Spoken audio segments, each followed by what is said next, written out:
Well, welcome, guys. Sorry, technical Sweet. difficulties. My name is Jackie, and this is Jay, and we are here to have a twin flame question answer kind of session. And I'll let you introduce yourself, Jay. How you going, guys? Yeah, my name's Jay from we call it Words of the Warrior on TikTok and Journey of a Whitefeather on all excuse me, all other social media platforms. And what we're doing today is talking about our twin flame journey.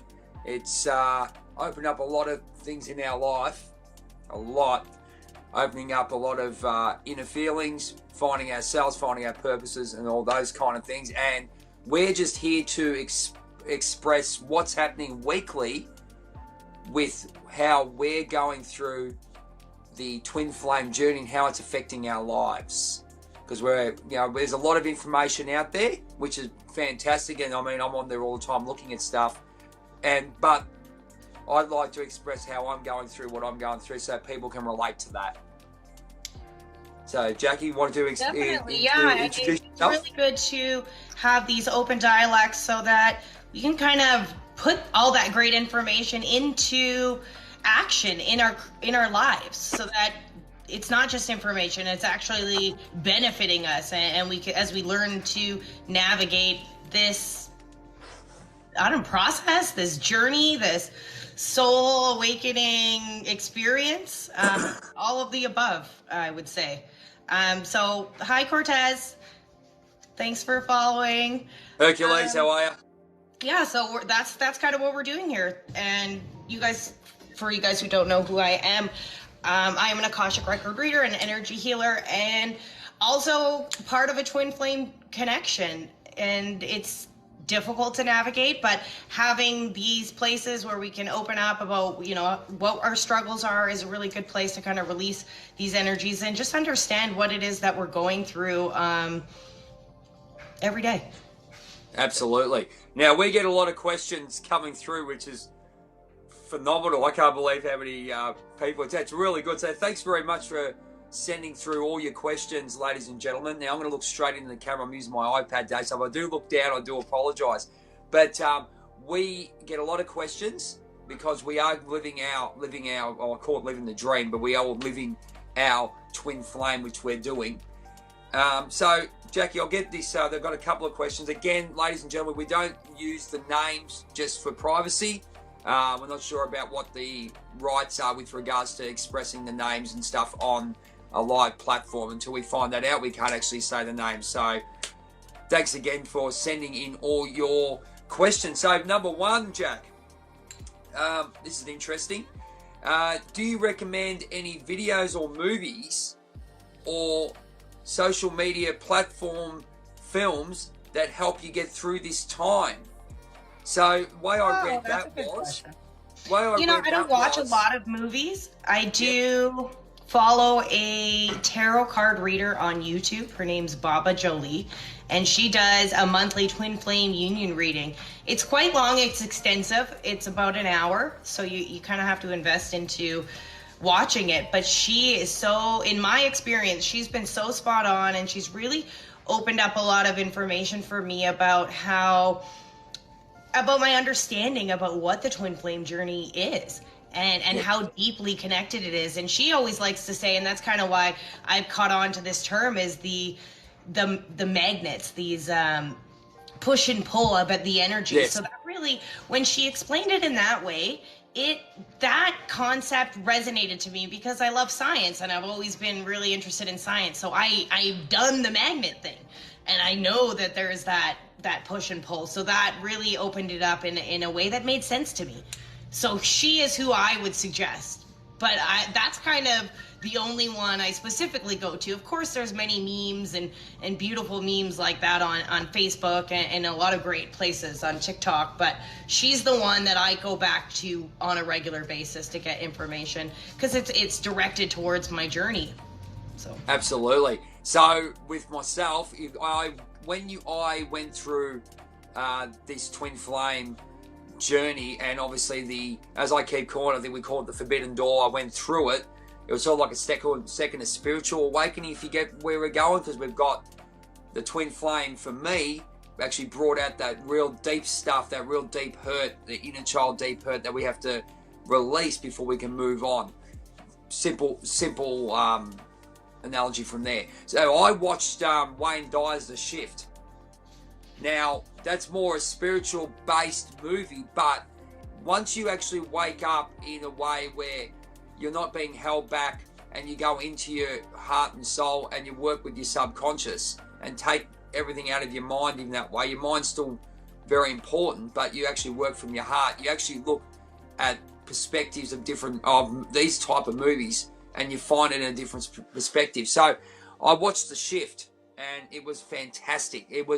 I've watched it about 20 or 30 times previously, but when I watched it, I found out the universe sort of guided me to some certain words and certain lessons, and these lessons helped me on the twin flame journey because it's teaching me what I have to know to actually get through this and become a better person. As we know, the twin flame helps you become a better person because it unlocks that sort of vault that you keep, that real deep stuff you don't really want to deal with in that way, and it helps you get it out and accept it, but also gives you the lessons. So the big one I got was letting go, obviously. That was a big thing that came through from the Shift, and also Aaron Doherty and Victor Otto, and also non-interference. So that's sort of the same boat, but they give you the lesson, the universal lesson of non-interference. So basically, you see something, you don't interfere with the process. And that's sort of, you can put that onto yourself as well. So when you're having these, you can go get advice and all those kind of things, but enjoy and let the process happen and embrace whatever has to happen because it's meant to happen to be so you can get to where you need to go to. And if it means getting your twin flame back, so be it. If it means becoming a better person and moving on, so be it. There's other ones like The Secret and all those other ones, which are great. But remember just to always look within yourself and look at us two getting together and having a chat about all this. It's great to talk to like-minded people. And obviously, big shout out to my crew on Life Theories as well. Diana, Sarah, Cortez, and Solomon. Great help down there. So, It's fantastic. Well, anything else on that one, Jack? Yeah, no, I think it was spot on that, you start to notice things in songs and movies once you your mind expands. Even movies you've watched like hundreds of times, all of a sudden you hear this message or the way they say this one part, and you just get a new perspective on the depth of the movie, or sometimes the song too. So absolutely, it's really funny. It just, what's your mind ready to hear at that time? It's really funny. Sweet. Thanks, Cortez. Love you, mate. Perfume. Perfume for you. Thanks, Cortez. Thanks, mate. Awesome. I think the perspective is really funny with that. There's a song, A Little Love by Sam Brown back in 1990, and I heard this little riff it goes for about 30 seconds, and it's a really nice little catchy tune. But only recently did I actually listen to the words because I'm hopeless. And I listened to the words, and wow, it was you've got everything you need. You've got everything you need. That's the message that was given to me through this song. It took me 30 years to find it, but again, you needed to be at that level to do that. So again, I thank my twin flame so much for all the gifts. I mean, I went through the pain, but it helped so much. Yeah, exactly. I agree. Great question. That was a good one. I like that one. Fantastic. Thank you for sending it in. Number 2. Now, this might be a bit interesting for both of us, depending because we're both at different levels of our twin flame journey. Mm-hmm. Hi, Jackie and Jay. Really enjoying your TikTok lives. Thanks so much for everything. And I'm learning so much.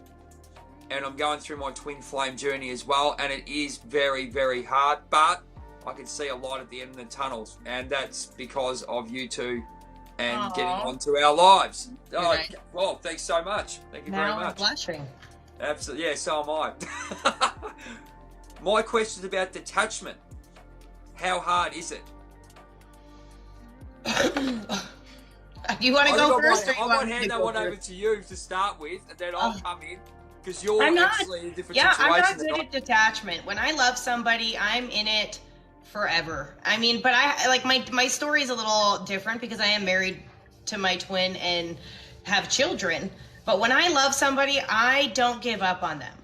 So detachment in that sense, I've had to develop proper boundaries for myself as to how much I'm willing to put myself into the situation. There had to be the separation. I'm not disappeared, but there's a boundary of how much of myself I'm going to put out in any situation because I don't want to get hurt. So I've had to detach in a lot of ways so that they can kind of live their own life, and I'm not, stalking them, asking where they are at all times in that sense. But you're learning. I can't get to the point where I give up on them. Yeah. Completely. So you're learning detachment as you go. So you've got. It is. It's a continual process and a back and forth process. Because Okay, I don't have the luxury of just saying, I'm never seeing you again. Yeah. And being able to kind of walk away in the other direction. That's not an option for me. So I've had to develop my detachment style in a different way where it keeps my emotional body safe and me in a very secure, grounded, balanced place. And that seems to really work well for the family as a whole. I can't control what I can't control. And I've had to let go of that need to control an outcome. That was probably the hardest part of that. And it's not a perfect, but I am getting better. I'm safely to say that it is. I see a lot of positive forward movement in that aspect. Oh, fantastic. I think you just took the words right out of my mouth. Controlling an outcome. I think you and me have, so many synchronicities with us. It's unbelievable. every week we come up with one. I'll just throw a quick question at you now, and then I'll respond.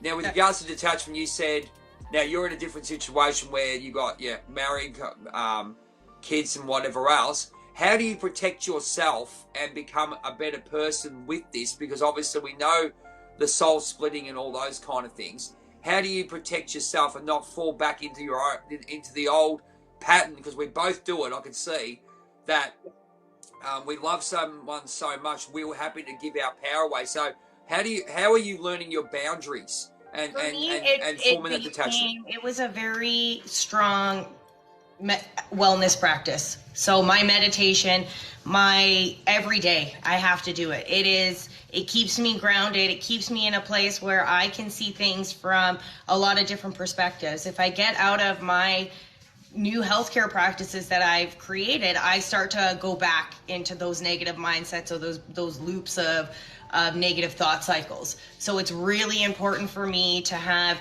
even if it's only 15 minutes a day, that's my minimum, but that's what I have to do every single day. Fantastic. No I know it now. I've taken time where I went days or weeks and I see myself being pulled back into that old cycle, and I won't do it now. Now I know for a fact it does change everything for me. Fantastic. So I would say it's very similar that I'm in obviously I only just got out of my twin flame relationship as we're in separation at the moment. Whether it comes back is another story.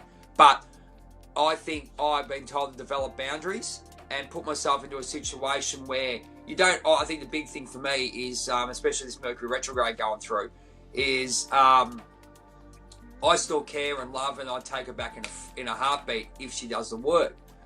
But the thing for me is personally, is to set boundaries. That's my big thing, and actually stand up and not hide and do what I need to do. So if I want to do so, I'm not going to sit there like I used to. And this is back before the twin flame type thing. This is when you're living as a child and whatever else. It's brought me forward to say still enjoy, but you still got to get out there and live your life for who you are.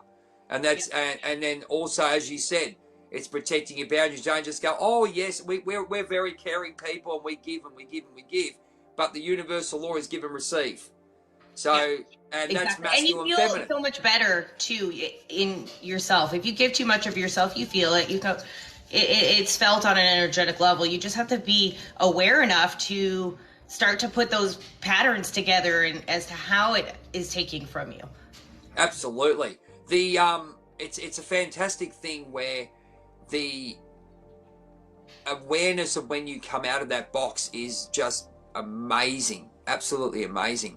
So for me, my twin flame taught me that, and it's all these little lessons that are coming out, and there's going to be tests every time. So yeah, just with that detachment to our viewer is basically you have to work on yourself and look into your heart and detach in a way where it's beneficial to you, I'd say. But also, as we say, I think I'll make a quote from Wayne Dyer, the non-interference. Don't interfere with it, just let it happen. Let it go, let it happen. And I think that's going to be a great thing when you do it and you have trust in yourself. And that means you're working on yourself. And they always say also that you don't focus on your twin. Yeah, that's fine. But you're working on yourself and your emotions as well. Mm-hmm.